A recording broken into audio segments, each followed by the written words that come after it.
Welcome to TG24 TV. నేను సుమలత. వీర తెలంగాణ రైతాంగ సాయుధ పోరాట యోధుడు మాజీ ఎమ్మెల్యే MCPIU వ్యవస్థాపక నేత అమరజీవి కామ్రేడ్ మద్దికాయల ఓంకార్ శత జయంతి వారోత్సవాలు 2025 మే 12 నుంచి 2026 మే 12 వరకు కొనసాగనున్నాయి. 6.5 దశాబ్దాల రాజకీయ ప్రస్థానంలో ఏ శక్తులకు లొంగకుండా విలువలతో రాజకీయాలు చేసిన ఓంకార్ ప్రజల కోసం నిత్యం పోరాడిన నిస్వార్థ నాయకుడు.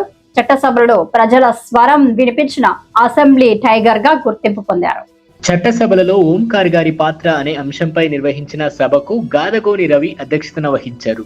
ఈ కార్యక్రమానికి ముఖ్య అతిథులుగా మద్దికాయల అశోక్, మంత్రి సీతక్క, బివి రాఘవులు, జస్టిస్ చంద్రకుమార్, కూనంనేని సాంబశివరావు, గుమ్మడి నర్సయ్య తదితరులు హాజరై ప్రసంగించారు.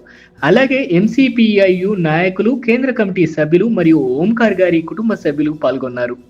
ఆ రకంగానే చేయడం కాకుండా మేము కుటుంబ సభ్యులుగా వారి నుంచి కూడా నేర్చుకున్నది కూడా మేము ఎప్పుడు కూడా ఎక్స్ట్రాగా ఎప్పుడు కూడా వారు ఉన్నా కూడా మేము అతిగా జోక్యం చేసుకోవడం కానీ వారిని ఎక్కడ కూడా మేము ఉపయోగించుకోవడం అనేది కానీ జరగలేదు. మేము ఆ రకంగా వారి గౌరవం కాపాడుకుంటూనే ఆ రోజు నుంచి ఈ రోజు కూడా కొనసాగిస్తూనే ఉన్నాం. ఎందుకంటే వారికి ఏ నష్టం వచ్చినా పార్టీకి నష్టం వచ్చినట్టే, పార్టీకి నష్టం వస్తే మా కుటుంబంలో కూడా మాకందరికీ నష్టం వచ్చినట్టే. ఆ రకంగా కూడా మేము ప్రత్యక్షంగా ఒకైనా పరోక్షంగా కూడా ఆ యొక్క బాధలు ఇబ్బందులన్నీ కూడా మేము పడుతూ వచ్చాం. వారి మీద దాడి జరిగినప్పుడు కానీ నిర్బంధం పెట్టినప్పుడు కానీ వాస్తవంగా వారి నుంచి మాకు అట్లాగే అమ్మ నేపథ్యం, ఆమె కూడా లక్ష్మక్క కూడా తెలంగాణ రైతాంగ సాయుధ పోరాటం నుంచి రావడం గురించి చెప్పినట్టుగా వారి యొక్క ట్రైనింగ్, వారి యొక్క క్రమశిక్షణలో మేము పెరిగాము. తర్వాత వాళ్ళు కూడా పార్టీని నాయకత్వాన్ని ఏ రకంగా చూసుకోవాలి అవన్నీ కూడా మేము ప్రత్యక్షంగా ఆ రోజు పార్టీ అంటే ఇట్లా ఉంటుంది అంటే ఒక అరమరిక లేకుండా ఉంటాము. ఇవాళ కామ్రేడ్సే ఇవాళ ఇప్పటికీ నేను అందరూ కూడా ఉన్నాను, దాదాపు నేను మామ అంకుల్ అనే పిలుస్తాను. అదే మాకు ఉన్నది తప్ప ప్రాంతం మొత్తం ఆదివాసులకు ఒక స్వతంత్ర రాజ్యాన్ని, ఈ యొక్క రాజ్యాంగానికి ఇక్కడ ఉండబడినటువంటి పార్లమెంట్ అసెంబ్లీకి లోబడి ఒక స్వతంత్ర పాలనను ఏర్పాటు చేయాలని చెప్పి నినదించి చట్టసభలో లేవనెత్తి ఆ విషయాల్లో 170 విషయంలో కానీ షెడ్యూల్లో ఉండబడినటువంటి 5 షెడ్యూల్ విషయాల్లో కానీ ఒక రాజులేని పోరాటాన్ని అసెంబ్లీలో ప్రస్తావించారు ఆమె ఓంకార్ గారు. తెలంగాణ రైతాంగ సాయుధ పోరాటం సందర్భంగా వచ్చినటువంటి అనుభవాల్లో కానీ ఆ తర్వాత 51 పోరాట విరమణ తర్వాత మలిదశ భూ పోరాటం 1,67,000 ఎకరాల భూముల్ని వరంగల్ జిల్లాలో అక్కడ భూస్వాముల భూముల్ని, ప్రభుత్వ భూముల్ని పేద ప్రజలకు పంచేటువంటి ఉద్యమానికి నాయకత్వం వహిస్తున్న క్రమంలో ఆయన మెడ మీద కత్తి వేలాడింది, తుపాకీ వెంటాడింది, 5 సార్లు హత్యా ప్రయత్నాలు జరిగాయి. బాంబుల దాడులు, కత్తిపోట్లు, AK-47 తుపాకులు, ఇలాంటి ఎన్ని ఆటంకాలు వచ్చినా కూడా ఆయన ప్రజల పక్షంగా నిలబడ్డాడే తప్ప ఎన్నడూ కూడా ఉన్నోళ్ళ వర్గాన ఆయన మాట్లాడలేదు.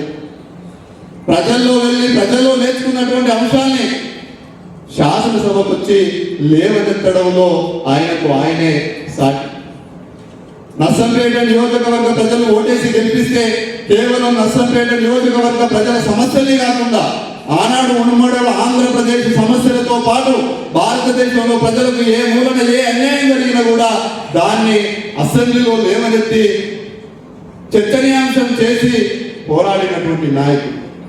పౌర హక్కుల విషయంలో పౌర హక్కులకు భంగం కలుగుతున్నప్పుడు ఆనాడు పాకాలలో రామసాయి గారిని తీసుకొచ్చి ఎన్కౌంటర్ చేసినప్పుడు పద్ధతి షుగర్ డౌన్ అయితే అరటిపండు కానీ లేదు, ఇంత షుగర్ కానీ మెట్ట మూసుకోవాలని అని చెప్పారు.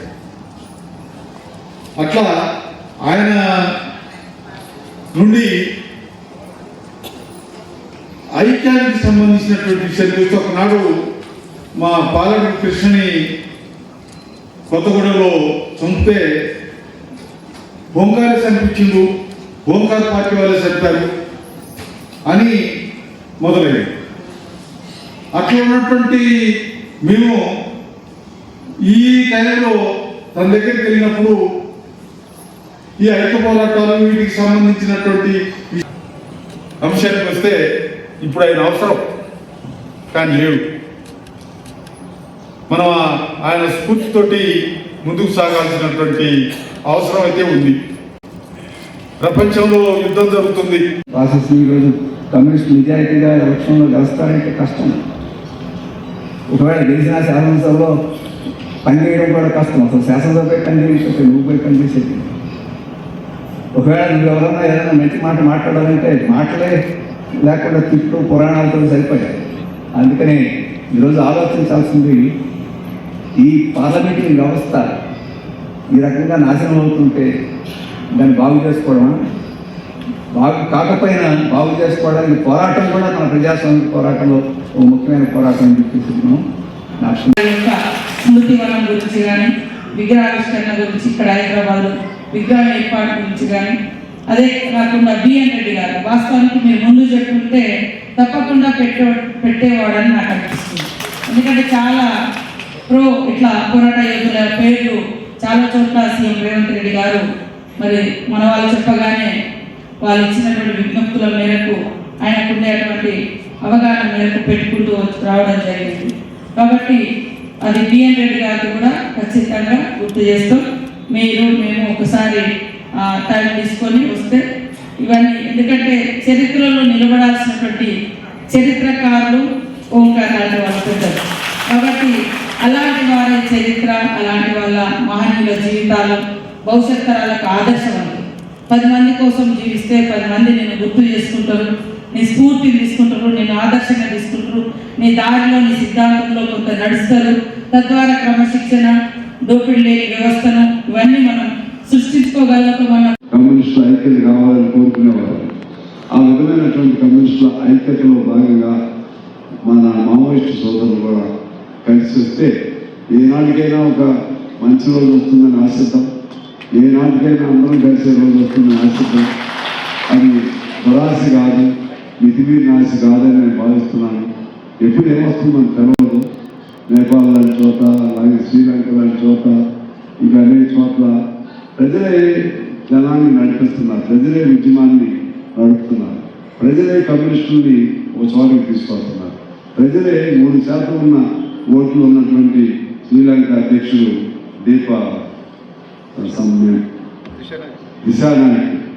దిశానాయక్కి ఏకంగా 42% ఓట్లు ఇచ్చారు నెక్స్ట్ ఇయర్. అందుకని ఇప్పుడు ఏమైనా తెలవదు. మన కర్తవ్యం మనం చేసుకుంటూ పోవాలి, మన పోరాటాలు మనం చేసుకుంటూ పోవాలి. ప్రజలతో మనం నిరంతరం మమేకమై నడుస్తూనే ఉండాలి. మన లక్ష్యం వదలొద్దు, లక్ష్య సాధనలో ముందుకు పెడుతూనే ఉండాలి. మీరు బలపడాలి, ఎంసీపీఐ బలపడాలి, సిపిఐఎం బలపడాలి, ఎంఎల్ పార్టీని బలపడాలి, సిపిఐ బలపడాలి. ఈ అన్ని బలపడిన పార్టీలన్నీ కలిసి ఒక పార్టీ అవ్వాలి. Hi, నేను మీ Satyasri. Please do subscribe TG24 TV.